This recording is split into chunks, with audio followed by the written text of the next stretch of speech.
रात अब गहरी हो चुकी थी। घड़ी ने शायद 1 पार कर लिया था, लेकिन किसी ने समय देखने की जरूरत नहीं समझी, क्योंकि शहर इस वक्त ज्यादा जिंदा लग रहा था। कुर्ला की पुरानी इमारतों के बीच से काली स्विफ्ट धीरे धीरे निकलती है। सड़क पर दिन की गर्मी अब भी फंसी हुई है और ऊपर स्ट्रीट लाइट्स की पीली रोशनी ऐसी लग रही है जैसे किसी ने जानबूझकर अंधेरा पूरी तरह हटाया ही ना हो। गाड़ी के अंदर 5 दोस्त हैं और शुरुआत में सब कुछ बिल्कुल नॉर्मल है। अमन स्टीयरिंग संभाले बैठा है। उसे खाली सड़कों पर गाड़ी चलाने में एक अलग ही नशा महसूस होता है। रोहित पीछे बैठकर बिना रुके बोलता जा रहा है। उसकी आवाज कार के अंदर गूंजती रहती है। कुणाल हर फ्लाईओवर पर स्पीड की बात करता है। समीर फोन पकड़े कभी सामने की रोड शूट करता है, कभी खुद को, और फाइजन चुपचाप खिड़की से बाहर देखता रहता है, जैसे उसे पता हो कि आज की रात बाकी रातों जैसी नहीं है। कुर्ला पीछे छूटते ही ट्रैफिक पूरी तरह गायब होने लगता है और कार की आवाज ज्यादा साफ सुनाई देने लगती है। टायर्स का एसफॉल्ट से रगड़ खाना, हवा का शीशों से टकराना, सब कुछ ज्यादा नोटिसेबल हो जाता है। मरीन ड्राइव पहुंचते ही अमन अपने आप ब्रेक दबा देता है, क्योंकि रोड पूरी तरह खाली है और सामने समंदर काला, भारी और अस्वाभाविक रूप से शांत लग रहा है। लहरों की आवाज किसी सांस जैसी सुनाई देती है। समीर एक्साइटमेंट में कार से थोड़ा बाहर झुककर वीडियो बना रहा होता है, तभी अमान की नजर रियर व्यू मिरर पर जाती है और उसका शरीर हल्का सा अकड़ जाता है, क्योंकि रोड के किनारे स्ट्रीट लाइट के नीचे कोई खड़ा हुआ दिखाई देता है। एक लड़की सफेद कपड़ों में, नंगे पांव, बाल खुले हुए, चेहरा झुका हुआ। वो इतनी स्थिर है कि पहली नजर में स्टैचू जैसी लगती है। अमन पल भर के लिए सोचता है कि शायद आंखों का धोखा है। वो ब्लिंक करता है और जब दोबारा देखता है तो वहां कुछ नहीं होता। रोहित उसकी तरफ देखकर हंसता है और कहता है कि खाली रोड्स दिमाग से खेल करती है। अमान कुछ नहीं बोलता, लेकिन उसका ध्यान बार बार मिरर की तरफ जाता है। कार आगे बढ़ जाती है, लेकिन फाइजान अब भी पीछे देखने की कोशिश करता रहता है, जैसे उसे उम्मीद हो कि वो आकृति फिर दिखेगी। बांद्रा की तरफ आते आते कार के अंदर का माहौल धीरे धीरे बदलने लगता है।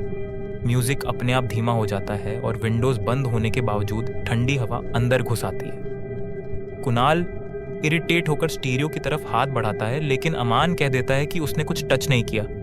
उसी पल फाइजन बहुत धीमी आवाज में कहता है कि उसे किसी अजीब परफ्यूम जैसी स्मेल आ रही है, कुछ ऐसा जो फूलों और गीले कपड़ों के बीच की होती है। समीर मजाक में हंसने की कोशिश करता है, लेकिन उसकी हंसी आधे रास्ते में ही रुक जाती है, क्योंकि उसे भी वही स्मेल महसूस होने लगती है। साइड मिरर में एक पल के लिए सफेद दुपट्टा उड़ता हुआ दिखता है और अगले ही पल गायब हो जाता है, जैसे किसी ने जानबूझकर दिखाकर छुपा लिया हो।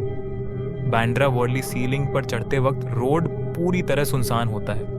हेडलाइट्स दूर तक फैल जाती हैं और नीचे समंदर और ऊपर अंधेरा मिलकर एक बंद रास्ते जैसा एहसास देते हैं। अचानक कार को तेज झटका लगता है। इंजन बंद हो जाता है और डैशबोर्ड की लाइट्स ब्लिंक करने लगती हैं, जैसे कार घबरा गई हो। अमान बार बार की घुमाता है, लेकिन इंजन खामोश रहता है। उसी पल रेडियो अपने आप ऑन हो जाता है और स्टैटिक के बीच एक औरत की थकी हुई आवाज उभरती है, जो बार बार कहती है कि रुको, कोई है क्या? समीर घबराकर रेडियो बंद करने की कोशिश करता है, लेकिन वॉल्यूम अपने आप बढ़ता जाता है और आवाज कार के अंदर फैल जाती है।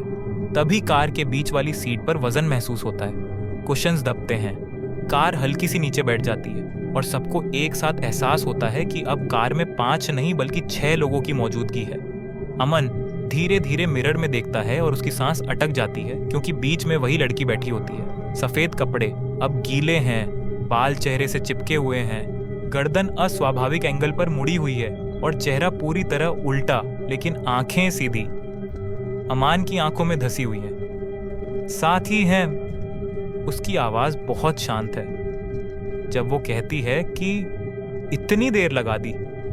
रोहित की आंखों से आंसू निकलने लगते हैं और कुणाल बुदबुदाने लगता है कि ये सब हेलुसिनेशन है। समीर का शरीर कांपने लगता है, क्योंकि उसके दिमाग में दबा हुआ एक पुराना सीन जोर से उभर आता है। कई साल पहले की वही रात, वही मरीन ड्राइव, शराब की स्मेल, तेज म्यूजिक, हंसी, और फिर अचानक सामने आई एक परछाई और टक्कर की आवाज। कार कुछ सेकंड के लिए रुकी थी। बाहर कुछ हिल रहा था। कोई सांस लेने की कोशिश कर रहा था, लेकिन डर ने एक्सेलरेटर दबवा दिया था। उन्होंने पीछे मुड़कर नहीं देखा था, लड़की अब बोलती है कि मैं जिंदा थी, मदद मांग रही थी, तुम लोग म्यूजिक बढ़ाकर चले गए।